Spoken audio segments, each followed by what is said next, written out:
जी बिल्कुल, मेरे साथ पीड़ित परिवार है। गोविंद सोलंकी जिनकी ट्रेन ब्लास्ट में मौत हुई थी, उनकी पत्नी है इस वक्त हमारे साथ। ये जिस दिन ये फैसला आया था हाई कोर्ट का, उसके बाद से बहुत दुखी थी, लेकिन अब चूंकि सुप्रीम कोर्ट ने इस फैसले पर रोक लगाई है, इस पर इनकी क्या प्रतिक्रिया हम जानेंगे। माता जी, जो है आज सुप्रीम कोर्ट ने हाई कोर्ट के फैसले पर रोक लगा दी है, जिसमें 12 लोगों को बरी कर दिया गया था। क्या कहेंगी आप? मैं यही बोल रही हूँ, हमको न्याय चाहिए, न्याय दो हमको निर्दोष को क्यों मारा? हमने क्या गुनाह किया था? सरकार को मैं रिक्वेस्ट करती हूँ, हाथ जोड़ती हूँ कि हमको न्याय दो। न्याय के बिना हमको कुछ नहीं चाहिए, हमको न्याय चाहिए। उन लोगों का फांसी दो, का उम्र कैद की सजा दो। हम लोग को कुछ बोलने को भी नहीं आता, क्या बोलने का, क्या करने गए, हमको जानते भी नहीं क्या है क्या नहीं। हमको न्याय चाहिए, न्याय की देवी जो, अगर मैं हाथ जोड़ के प्यार पड़ती हूँ न्याय की देवी को हमको न्याय चाहिए। उन लोगों को का उम्र कैद की सजा दो, का उसको मौत दो, बस। उन लोगों को छोड़ो मत, वरना ये बहुत हमको दर्द होता है। उनको छोड़ा, हमको दर्द हो रहा है, रात दिन हमको रोने को आ रहा है कि उनको क्यों छोड़ा तुम लोग ने? तो उसने गुनाह नहीं किया था तो उसको नहीं छोड़ना मांगता था। गुनाह क्या है तो उसको सजा दो। हम लोग को यही रिक्वेस्ट है सरकार को कि हमको माफ़ करो। सरकार हमको कुछ बोलने को नहीं आता है, क्या बोलेगा क्या नहीं, तो हम रिक्वेस्ट करते हैं सरकार को कि उसको सजा दो, बस। हाई कोर्ट ने जब इन्हें बरी किया था, उस वक्त मैं देख रहा था काफ़ी आप दुखी थी, लगातार आपको न्याय नहीं मिला, इस बात की आप गुहार करी थी। लेकिन आज सुप्रीम कोर्ट ने जिस तरह से इस फैसले पर रोक लगा दी है, वो कहीं ना कहीं आपको लगता है कि अब न्याय की उम्मीद बढ़ी है? हाँ, हमको न्याय चाहिए, बस। न्याय न्याय चाहिए, न्याय दो हमको न्याय चाहिए, बस। तो निर्दोष को क्यों मारा? हमने क्या गुनाह किया था? तुम्हारा कुछ बिगड़ा था क्या? सरकार को रिक्वेस्ट है हमारे कि हमको न्याय चाहिए, बस। न्याय के बिना हम लोग नहीं हिलेगा। अगर सरकार को बोलते हैं हमको पैसा दिया तो रिटर्न पैसा ले लो, लेकिन हमको न्याय दो।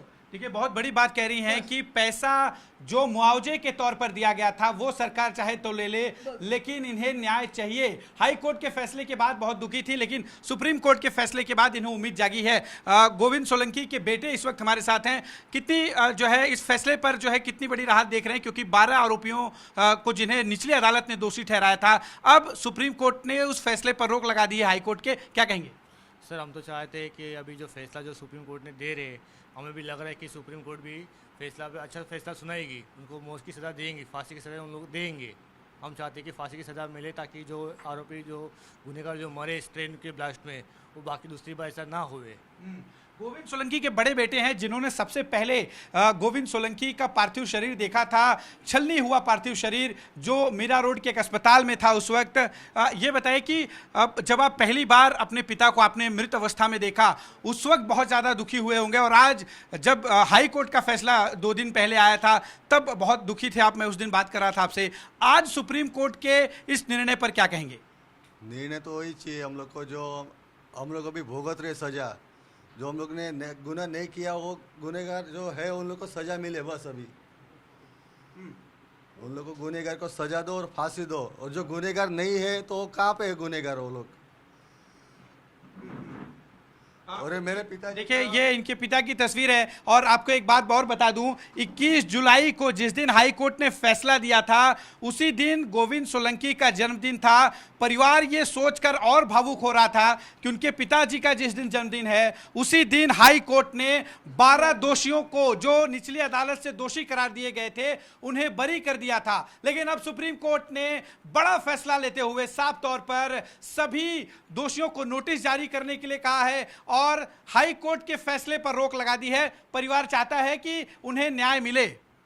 हम लोग को न्याय चाहिए, बाकी कुछ नहीं। जो मुआवजा दिया है वो वापस लिया जाए, न्याय दो, नहीं तो मुआवजा वापस लो अभी।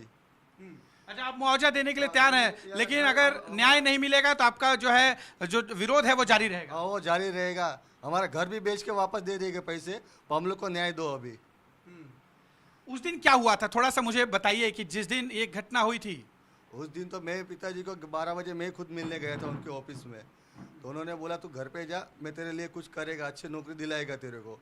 अभी नौकरी भी गया मेरा, अभी कुछ भी हाथ में नहीं है मेरे पास। अभी ना नौकरी, ना न्याय, ना कुछ। अभी हाथ में कुछ भी नहीं, ऐसे हम लोग बैठे भी घर पे हम लोग। देखिए, पूरा परिवार इस वक्त मुआवजा वापस देने को तैयार है। उनका साफ तौर पे कहना है कि मुआवजा वापस ले लें, लेकिन उन्हें न्याय दें।